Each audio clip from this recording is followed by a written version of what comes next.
Sa pagkakataong ito, balikan na natin si Edwin Eusebio sa General Santos City, kaugnay ng DOST Fair doon. Edwin, kamusta na dyan? Salamat sa iyo, Kirby, mga kaibigan. Palalakasin at palalawakin pa ang mga rubber plantations sa Mindanao. Ito'y sa tulong ng DOST, gagamit ang mga magsasaka ng tinatawag na genomic science. Kaugnay nito labagdas sa Memorandum of Agreement ang DOST sa pangangasiwa ng ilang mga universidad sa Mindanao na kinabibilangan ng Caraga University, Mindanao State University, Baging University of Southern Mindanao. Ito ay para sa pakikipagtulungan sa pagpapaunlad naman ng rubber plantation.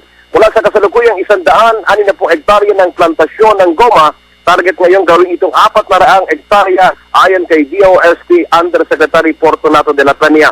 Bukod dito, susuportahan ng DOST ang processing ng mga halal foods. Ang halal ay hango sa wikang Arabo na nangangahulugan na ito ay legal, permissible o may pahintulot at allowable o pinapayagan ng kulturang Islam. Salungat ito sa salitang haram, nang ibig sabihin ay bawal o forbidden.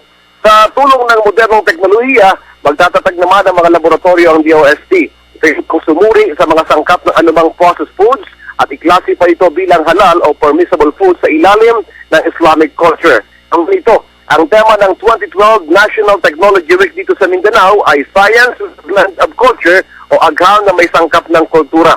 Kasama mga opisyalis ng ARMM sa pangunguna ni OIC Regional DOST Secretary Abdul Galid Halud ng DOST ARM at Yusek de la Peña ng National DOST.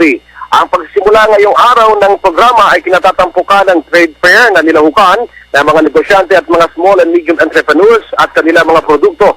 Tatagal pa hanggang Oktubre 14 ang mahalagang kaganapang ito mula rito sa dating Dadyangas na mas kilala ngayon bilang General Santos City. Para sa Telebisyon ng Bayan, Edwin Eusebio.